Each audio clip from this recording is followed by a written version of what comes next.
So we've learnt the seventh skill, trusting yourself. And it turns out Jalal has the same amber eyes as Varjak. He really is a true Mesopotamian blue. Chapter 32. Varjak awoke from his dream in the front room. It was still dark outside and he looked around. The family were gathered around him in a circle by the Contessa's empty armchair. His mind was like a sky after a storm. Everything was clear and sharp. He knew what he had to do. With one leap, he sprang onto the red velvet armchair. No one tried to stop him. Not father, not Julius. It was his. The power was his, and only he could decide what to do with it. Now, he said, I need the truth. Has anyone seen the Contessa since the gentleman came to the house? They shook their heads. So unless we do something ourselves, we're at his mercy. How often is he here? He goes out a lot, said father. And the black cats? Do they go with him? Varjak, you're head of the family, said Julius. I'm not disputing that, but why do you ask these questions? It's only going to cause trouble. Why can't you just accept things as they are? Because something's happening up there. Something bad. I'm going to find out what it is. I'm going to get my friend back. And if I have to, I'm going to fight those black cats to do it. Whatever's going on up there, said Mother, it doesn't affect us, sweetheart. We're different. Varjak shook his head. We're not different. We're not special. We're cats, just the same as the others. They looked at him as if he'd gone mad. Didn't you hear what Holly said? She's right. Maybe not today, maybe not tomorrow, but one day soon the gentleman's coming for us too. His cats killed the elder paw just to stop us leaving. He's got something planned for us, I know he has. A murmur went round. They were thinking about it, but they weren't convinced yet. Even if you're right, said father, how can we fight those black cats? They're too strong. The elder paw fought them, said Varjak. They beat him, but they gave him a fight first, a good fight. If we work together, we can do it. That's what I believe. Who's coming with me? He looked around the family circle. Mother, father, and Aunt Junie looked away. Julius and Jasmine looked away. Jay, Jethro, and Jerome looked away. Varjak Paw was on his own again. All right, he said. If you change your mind, you know where to find me. He came down off the chair and marched out of the circle, out of the room, into the corridor. No one came with him. He didn't expect them to. It was all right. Like being in the city again, he had nothing to rely on but himself and the skills Jalal had taught him. Nothing else. He slunk to the foot of the stairs. Holly was up there somewhere, and so were the gentleman's cats. How was he going to get past them? He'd need to be invisible. He was going to have to shadow walk, the only skill he couldn't master. He took a deep breath. This time it had to work. There was no other way. He remembered his dreams. You must know yourself, be sure of yourself before you can let go of yourself. Do you know who you are? Yes, I do, he thought. I'm Varjak Paw, nothing less and nothing more. He relaxed, let go, and merged with the shadows at the foot of the stairs. The world flickered faintly around him. One of the gentleman's cats came out of the Contessa's room. It stood at the top of the stairs, surveying the scene with its black eyes. Would it see him? It turned his way for a moment, but looked right through him. Varjak placed a paw on the first step. The black cat didn't react. It was as if he didn't exist. Slyly, slowly, slitheringly low, Varjak shadow-walked the stairs. The gentleman's cat just sat there, unaware. It couldn't see him. No one could. He was invisible. He could go anywhere. But where was he going? What was he going to see? He remembered Holly's face as she came into the front room. Whatever it was that lay ahead, it wasn't good. At the top of the stairs he heard mewling. It made his fur prickle. It was the sound of fear, but he had to face it.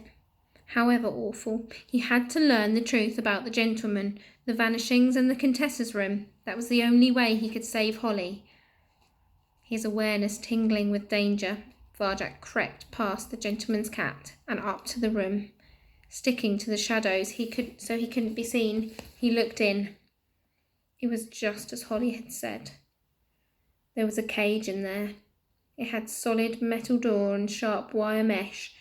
It was full of cats, street cats with no collars, but they weren't tough or menacing. The air was thick with the scent of their fright. Varjak could taste it, bitter on his tongue. They were cowering from the gentleman as he reached into the cage, cowering from the black cat that prowled by his shoes.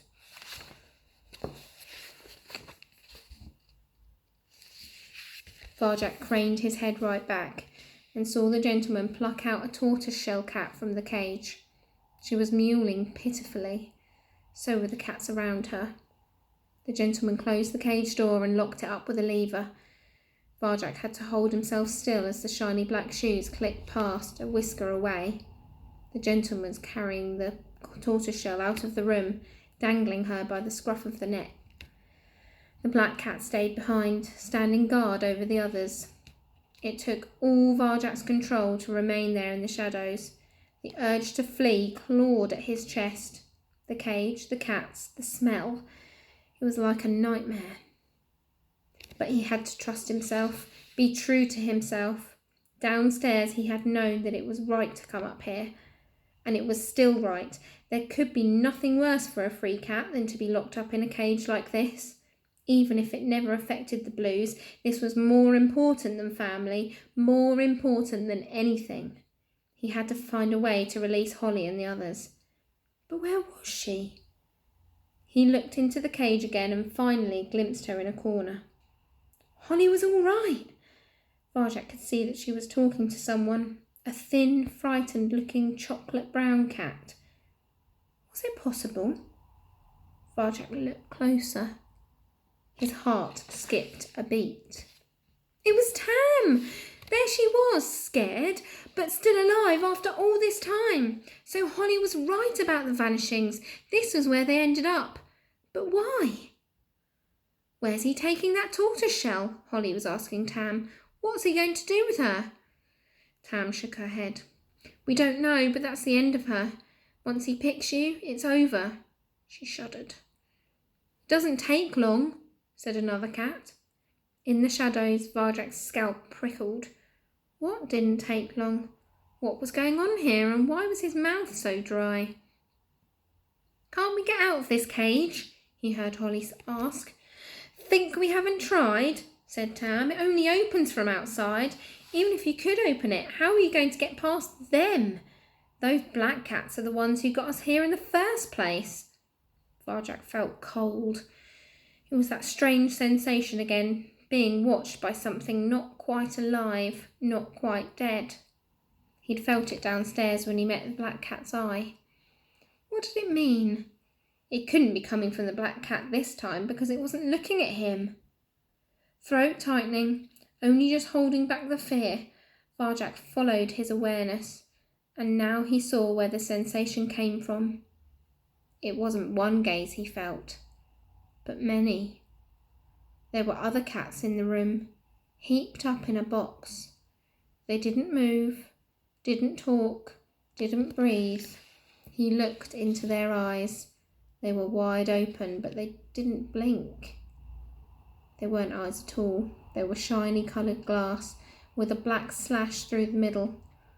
Varjak's head began to spin. What was it Holly had said?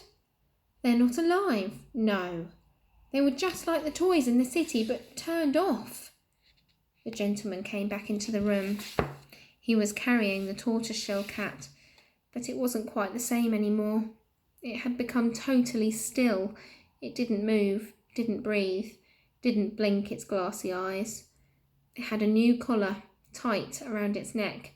The gentleman touched the collar, and as it opened its mouth to speak, Varjak knew with awful, sickening certainty what words it would say. I am very well, thank you, please, said the tortoiseshell in a hollow little voice.